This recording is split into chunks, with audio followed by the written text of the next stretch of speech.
Okay, so when you look at a company's results, how do you really get past those big splashy headlines? Right, because the numbers, they tell a story, but not always the whole story, you know? Exactly. You need to dig into the details, the Mhm. market forces, the strategy behind it all. Hmm. And that's what we're doing today. We're taking a deep dive into Zydus Wellness Limited. You'll know them, big player in consumer goods here in India, lots of household brands. Definitely familiar names. So they just released their Q1 FY26 results end of July. July 30th, yeah. And our mission really is to unpack all of that.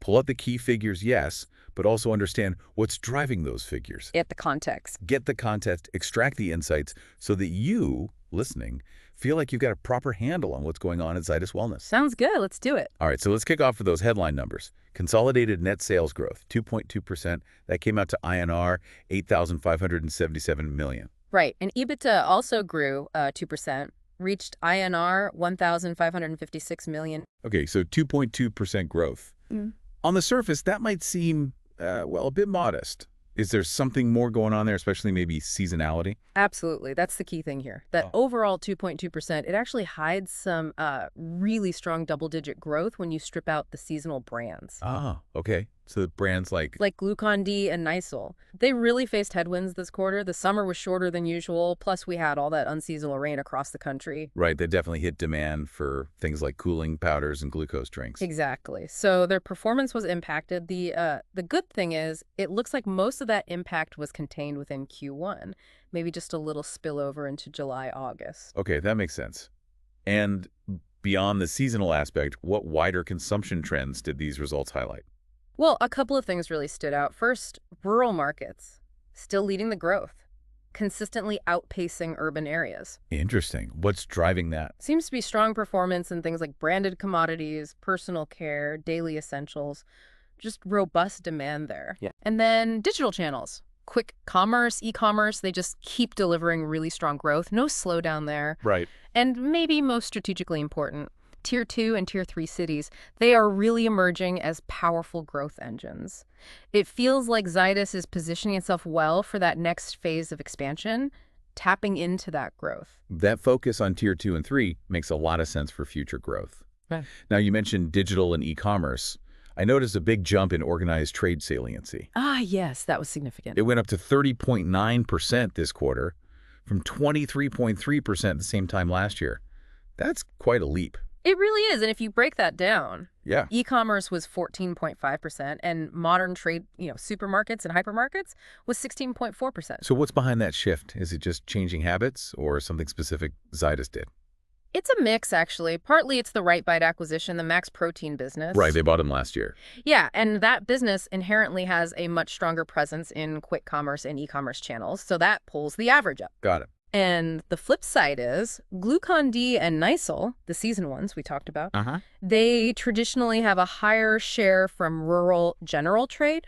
So when their sales dipped temporarily, the overall mix naturally tilted more towards organized and urban trade for this quarter. Ah, okay, that makes perfect sense. It shows how acquisitions and even temporary dips can shift the channel mix quite dramatically. Exactly. And for you listening, it really highlights how your own shopping habits, maybe ordering more online or going to modern stores, directly influences these company strategies and their results. They have to adapt. No question.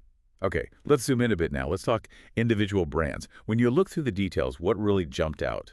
Any star performers? Well, Every Youth continues to shine. Just consistent, strong, double-digit growth there. What's their formula? It seems to be a combination of things. Good innovation, product quality, solid distribution, and really focusing on the customer experience. And market share? Yeah. How do you lead? In their key areas, absolutely.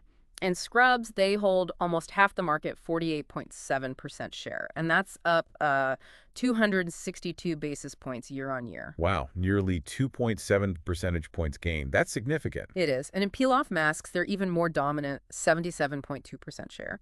Overall facial cleansing, they're number 5 with about 7.8%. So very strong. Okay, impressive for every youth. Yeah. What about sugar-free? It's practically synonymous with the category. Yeah, sugar-free's dominance is, well, almost total. They hold a 96.1% market share in sugar substitutes. Just incredible. 96%. Is the category itself growing? It is. The sugar substitute category grew 4.9% at the MATV level. That's the moving annual total looking at the last 12 months. Right. Smooth out the bumps. Exactly. And within their portfolio, sugar-free green, the stevia-based one, continues to outperform. That really shows you the consumer trend towards more natural alternatives. Definitely seeing that everywhere. Now, Right Bite or Max Protein, you mentioned the acquisition helped the channel mix. How's the actual business performing? Really well. It's actually outperforming the initial estimates Zydus had when they bought it. Oh, interesting. So a good buy then. Seems that way, yes. Reinforces their strategic thinking there. It saw robust growth this quarter, particularly the Right Bite daily bars. It's strengthening their position in that whole better-for-you snacking market, which is, a Yeah. high-growth area. Makes sense. And I saw something about liquidating the original company, Naturel. Yeah, that's basically an administrative step to integrate the business faster. They're dissolving the separate legal entity, Natural Indie Private Limited, and just folding everything directly into Zydus for better efficiency. Got it. Streamlining things. Okay, let's swing back to the seasonal ones. Nisel. Despite the monsoon issue, how did it hold up overall? It maintained its #1 spot in prickly heat and cooling powders. Market share is still 33.3%, so leadership intact despite the tough quarter. And Glucon-D. Similar story. Kept its leadership in glucose powders, 58.9% market share at the M@T level. Okay. And they launched that new electrolyte drink, Glucon-D Activers, nationally. They did. The rollout is underway. Performance seems to be tracking as they expected under the revised distribution plan they set up for it. It's still early days for a national launch, of course. Sure, takes time. What about Nutrilite? They seem to be broadening out from just fat spreads. Yeah, they're definitely focused on innovation and expanding the portfolio. Oh. The core fat spread business is still showing good momentum, but they're also getting positive results from newer things like value-added dairy products and mayonnaise. Now, Nutrilite operates in a space with some, let's say, very large competitors. Thinking Amul, obviously. Well, absolutely. Huge players. Is there really room for Nutrilite to carve out a significant space? Or are they playing more in the niches? That's a fair question. Look, the market, especially for healthier alternatives in India, is massive and it's growing fast. Nutrilite isn't necessarily trying to go head-to-head with Amul on, say, basic butter. Right. Their strategy is about differentiation, offering healthier options. Think about their probiotic butter or vitamin-fortified mayonnaise. These are upgrades, not just direct replacements. So targeting specific consumer needs. Exactly. The market's segmenting. People want specific health benefits, and there's definitely enough space for players like Nutrilite who can deliver that through innovation, offering something specialized and, frankly, better for you. It's not just about scale, it's about targeted value. Okay, that makes sense. Now, one brand where the story looks a bit different is Complan. The nutrition drink category seems tough. Yes, the health food drink, or HFD category, has seen a decline overall, about 2.6% at the MAP level. Complan's market share is currently around 4.0%. What are the headwinds there? Why is that category struggling? Well, consumer habits are changing. People, especially adults and even kids, are getting their nutrition from lots of different sources now. Not just the malted drinks. Exactly. You've got protein bars, shakes, specialized supplements, fortified foods, all sorts of formats and new brands popping up. So the traditional HFDs are facing more competition for that nutrition occasion. So what's the plan for Complan then? Zydus still believes there's an opportunity. Their focus is on offering superior products and differentiation, like Complan VMAX, targeting the adult nutrition space. Good. They're taking a long-term view. But management has also been clear that, if this strategy doesn't deliver the results they want over the next couple of years, They might have to rethink. a strategic call might be needed. Yes, it reflects those wider shifts in how people think about and consume nutrition. It's a dynamic space. It certainly is. Okay, so we've looked at the brands. Let's pull back again. What does this all mean for Zydus Wellness's overall financial health and their strategy going forward? We noted the slight dip in gross margin this quarter, about 73 basis points. Should we be concerned? Well, while there was that slight dip overall, there are positive signs. Input inflation, which has been a persistent headache For everyone. for everyone, it's finally starting to show signs of easing. So that should help margins recover in the coming quarters. And importantly, most of the individual brands did continue to show strong gross margin expansion. So the underlying portfolio strength is still there. Exactly. That's a key point. Now, the profit after tax, the PAT, That did decline by 13.4%. Okay, that sounds more significant. It does, but you have to look at why. It was primarily driven by non-cash items, things like amortization of intangible assets, basically, accounting charges related to the brands they've acquired over time. Right, like right. Like Right Bite, yeah. And also some deferred tax impacts, including a reversal of a minimum alternate tax credit. So it's more about accounting adjustments than a drop in actual operating profit generation. Okay, that context is crucial.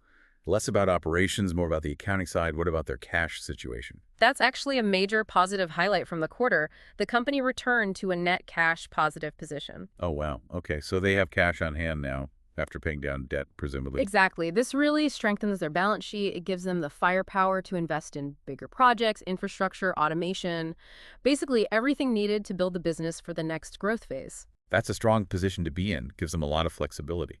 So, strategically, what are they focusing on now? What are the main pillars? They've laid out three pretty clear pillars. First, accelerate growth in their core brands. Okay, how?